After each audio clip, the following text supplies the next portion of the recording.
Awakening Empire 2 Chapter 12 of Mountain Love. As they two returned hours later from patrolling, they were met at the door of Kamui's agency. "You two sure were gone long," Kamui said. "Oh yeah, sorry about that," Yu said. Okay, just be careful." "I'll worry if you're out too long," Kamui said. "I'm capable enough of defending myself," Yu said with a hint of anger. Yu and Izuku went into the agency building. The two went to the main area. "Hey Yu, I'm gonna go get changed if that's okay," Izuku said. "Yeah, okay, it's getting pretty late so we should go home," Yu said. Izuku then went to get changed out of his hero costume. Yu then heard footsteps behind her. Yu turned around expecting Izuku, but instead it was Kamui Woods. "Hey Yu, let's go out this weekend," he said. "No, I'm busy," she said bluntly. "Well, what about next weekend then?" he asked. "Look Shinji, you had your chance, but you screwed up. You need to realize that I've moved on to someone else now," Yu said. "Please take me back. I promise I'll change. I'll make you happy," he said. He then used his quirk to restrain her. He then grabbed both her shoulders. "Shinji, stop, you're making me uncomfortable," Yu said, a bit scared. "Please, I'll make you mine again," Shinji said. Shinji then stole a kiss from her. His tongue invaded her mouth. Yu couldn't do anything about it. Tears started streaming down her face. He then pulled away. "Get away from me," Yu said. "You don't get it, Yu. We are a power couple." "A power couple?" Yu said in confusion. "Yes, the young people love our relationship these days. Most of our followers only like us because we are a great couple. We earn loads from merchandise because of our relationship," Shinji said. "Aren't you always saying you have financial problems? This relationship will be the only way to help you with that," Shinji said. He then reached his hands out to her. "Please calm down. I have someone else now," Yu yelled. "You never let me do it.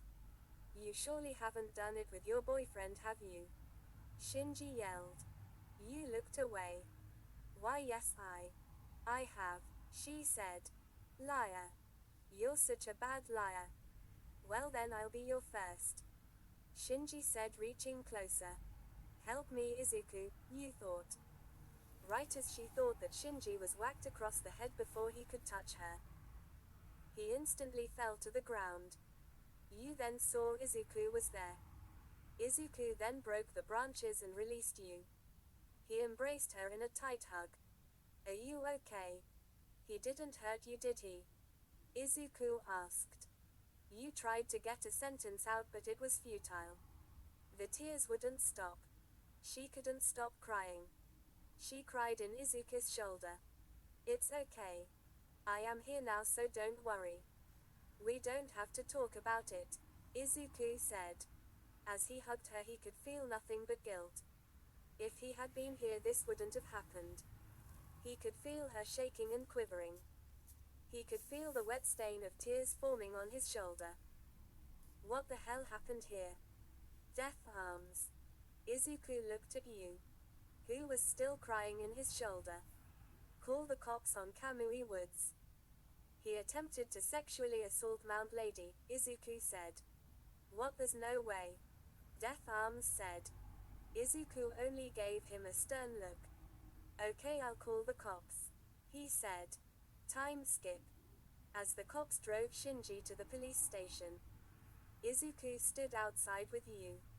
"Wanna go home?" Izuku asked. Yu only nodded while looking away. As they walked home, Yu kept a light tug on Izuku's green hoodie. Nothing was said between the two for most of the trip. When suddenly a noise came from the bushes nearby, which made Yu pull closer to Izuku and wrapping around his arm. She immediately pulled away, but Izuku pulled her back and wrapped his arm around her shoulder.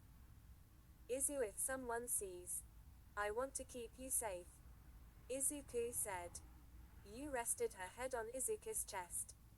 "Hey Izu, how much did you hear? Yu asked. Well, I heard yelling, but I couldn't make out what Kamui was saying, so I rushed out, and when I got closer I heard everything from the power couple nonsense onwards. So you heard about my affair? Why, yes I did, Izuku said. An awkward silence then killed the conversation.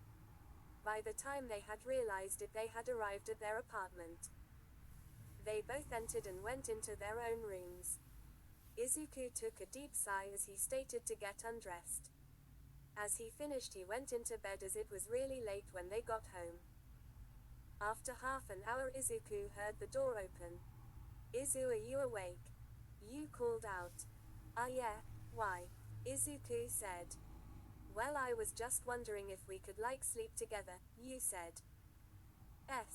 Sleep together, Izuku said. Yu paused for a minute until she realized what she said. Not like that or anything, I wanted just to stay by your side because I can't sleep, Yu said while frantically waving her hands from left to right. Oh okay, that's sorry for misunderstanding, Izuku said. He then lifted the bed sheets and Yu crawled in. It was a very small bed, not meant for two people, so Yu was very close to Izuku. She could feel his warmth. It felt reassuring to her. It felt like she was safe. Hey Izuku, Yu called out. Yeah. I'm sorry. For what? Izuku said. Sorry for being a burden. You've got enough problems of your own and now you're also dealing with my problems. Yu said. You don't worry about it. But I do. I was so useless back there. I couldn't do anything back there. My quirk would have just destroyed the building. And when he kissed me, all I could do is realize how useless I was. He did what? Why didn't you tell me? That asshole, if I ever see him again. Izuku yelled. Izuku, it's not just a kiss. It's something that should only be shared between lovers. I know he could have done worse, but still, how could he? Izuku said. Yu was now facing Izuku. I'm sorry, Izuku. If I had been stronger, this wouldn't have happened. It was horrible. I just wish I could forget the whole thing. Yu said in anguish. Izuku then moved the strands of hair that were covering her face. Well, I can't help you forget it, but I can create a better experience for you, Izuku said. He then kissed Yu. Yu was shocked at first, then kissed him back. Their tongues wrapped around each other. This felt way better. It had a blissful feeling. The two came closer together while still making out. They then broke the kiss and Izuku then took off his shirt, revealing a six-pack. He then reached for Yu's top. Can I? He said.